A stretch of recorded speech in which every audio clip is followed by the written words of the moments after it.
Hi, welcome to Radio Sensation. I'm your host, Dan, and on this episode, we're going to be looking at Voyages into the Strange, Issue 1 from June 1976 from SMC Publishing.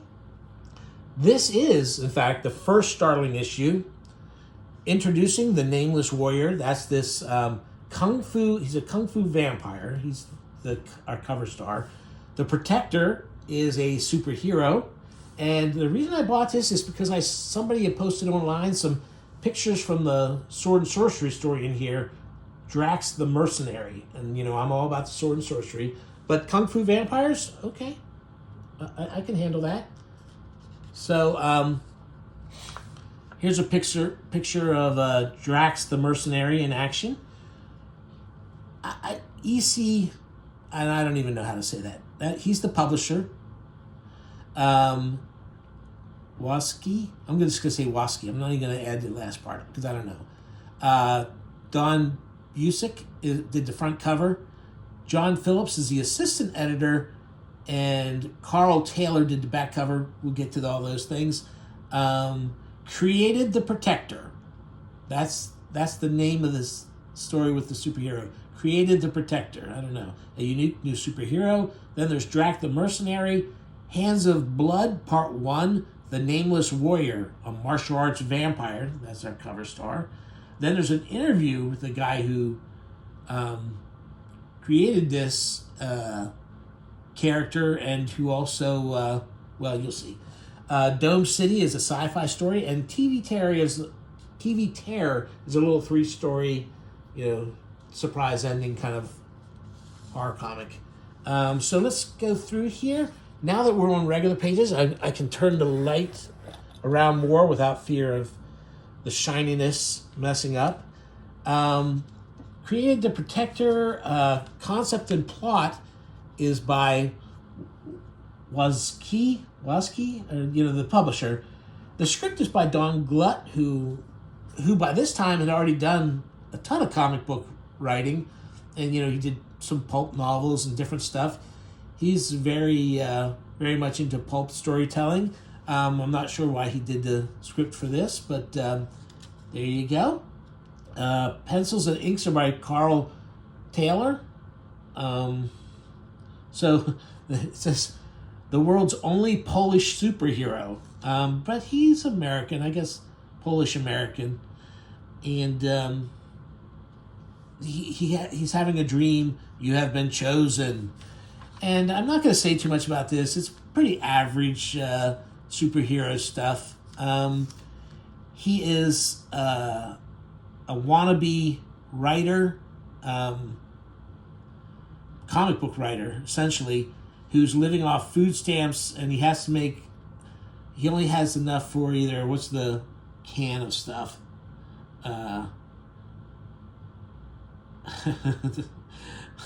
Anyway, there's a little politics going on there. I was trying to remember what it was that was in the can, but he decides to go with the macaroni and cheese, or at least that's what he says. But then it looks like a cereal he's buying there. But what happens is, while he's trying to buy his groceries, there is a stick-up going on across town at a bank. Now, these guys are wearing nylon stockings on their heads, and two of the guys, you can't see their faces really at all, but the main guy, it looks more like he's got a plastic bag over his head because you can see him absolutely clear. So, but as this is going on, he starts fading from sight, and he's got a little quip here. Maybe I've been working too hard all day because if my eyes aren't fooling me. That's what the cashier's saying. He goes, "It's not your eyes, beautiful. I feel like I'm starting to change and to fade away too." See, that sounds exactly like some goofy Stan Lee kind of stuff. So he disappears at the grocery store and he reappears during the bank robbery. And he doesn't know what his superpowers are, and so he just kind of wings it. And he's foiling the bank robbery. When he goes out to the street, they try and run him down, but bam. And then just as the police come up, and the police are going to arrest him because they don't know who the heck he is, he reappears at the grocery store and goes running off. And then he works part-time at this newsstand so that he can make sure he gets mint copies of all his favorite comics. And there's Dagar. He's buying Dagar. Did Don Glett work on Dagar? He might have. And then this woman's been kidnapped, and he's going to kill her, and he's about to eat a sandwich, although I thought he's making mac and cheese here, but whatever. He appears there. He saves her. She gives him some backstory as to why he was going to kill her. And then the next night, when he goes to bed, this weird guy appears. He's going to explain everything to him in the next episode, which, as far as I know, never happened. And then that brings us to Drax the Mercenary. This is conceived and drawn by Don Busick, and the story written by Jeff Hansen. I gotta say, I'm not familiar with Don Busick. I'm not sure what else he might have done. I really like this artwork. I love this sketchy style. There's a very, scratchy look to it. It just, I really like it. It's fun stuff. His head looks a little small in these shots. But it's a general quest thing. He's hearing a psychic call for help from this fella. Great castle. He makes his way there. There's some interesting stuff. I like that he took the time to show him grappling his way in. Do a little action. I love this guy being decapitated. Now, I'm not really sure about the layout of this castle. Why is there just a giant pit to nowhere in the middle of this area where he is? I don't know. Who knows? Then it comes to the most disappointing part, though. He breaks down this door. There's a giant demon in there. The thing is, you see the giant demon from there. You see the claw there, which looks smaller there than in that picture. This fight with the demon is just not that great. It's not laid out that well. You need a big panel to show off how big that demon is. This was very disappointing because, I want my monster scenes. Disappointed, but still, I'm loving this art. A grotesque figure who vows vengeance on them. So he is the guy who rescued right off. And then it says here, and so it is that the wizard, in his own time, reveals to Drax a gift that is both a blessing and a curse. And then he gives some backstory for these further adventures and what's going to happen with Drax in the future, etc., etc. And a lot of exposition. I like the way he draws these women. I just generally like his figure work. I like this style a lot. And like I said, I don't know if there's anything else out there by him. Let me know if you're familiar with anything. This actually looks very much like the Turbo Kurt from the Pit Fighter is doing a Crom comic, and you can watch one of my other videos. You'll hear me talking about it a lot in the future there. But this looks very much like the pose that he's using. Next issue, The Exterminator. And now here we go with Hands of Blood. Art and story by John Phillips. It's based on the original screenplay by N. Richard Rifkin. So here this guy is, he looks like European, but for some reason he's being trained in the martial arts, and he's fighting Chinese dragon and plucking out its eyes and tearing out its heart, and then getting, I guess he's getting bestowed with, I'm not sure. But here it starts off with the vampire being chased down by angry villagers to his castle.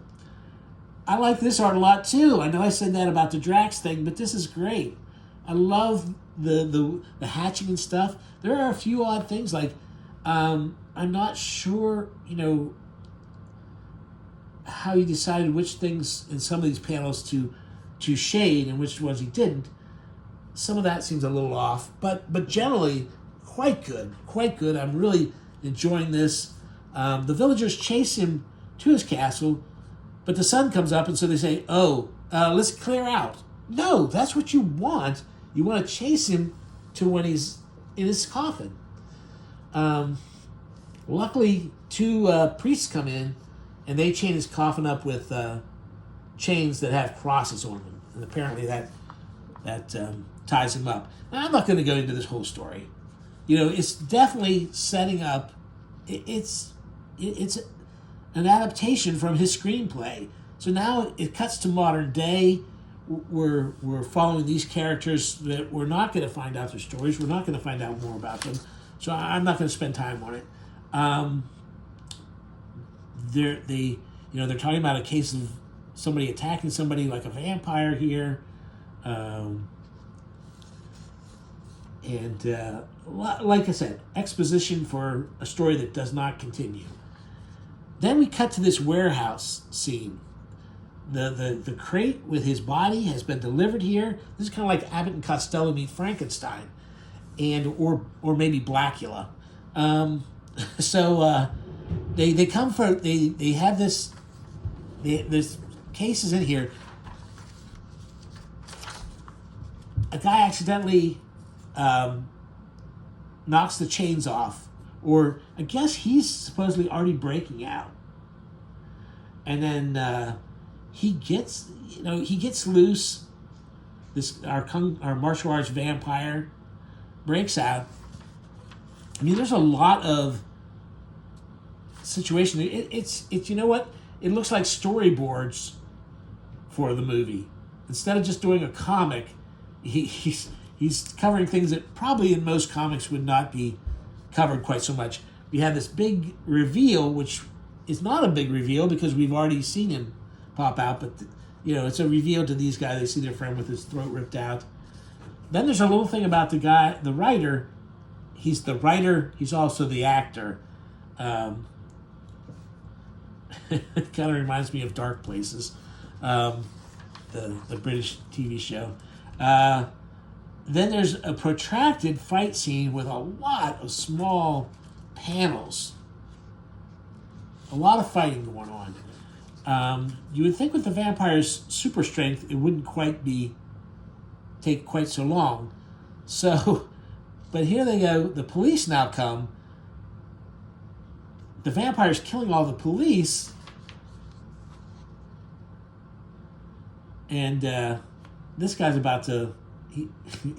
good Lord, what kind of berserk maniac is on the loose now? And who dies before we catch him? And then the hands creeping up on him. But let me just look at one thing here, because this is the warehouse action scene. So it pretty much starts here. 1, 2, 3, 4, 5, 6, 7, 8, 9, 10 pages for just this one scene at the warehouse. I would grant you that most comics would go through that in a page or two at the most. I'm not saying that that's right or this is wrong or anything, but wow, 10 pages to get our vampire out of the warehouse, and the scene isn't... I don't know that hand... this might be a surprise thing. It might not really be the vampire. Who can tell when you draw the hand that way? But that's wild. That's a lot of pages. Then we have a sci-fi comic. This is, again, art by Don Busick. I'm not really crazy about this, and a lot of this artwork here is not to the same level, I just don't find it as appealing. Anyway, and then there's a little horror comic with a surprise shock at the end.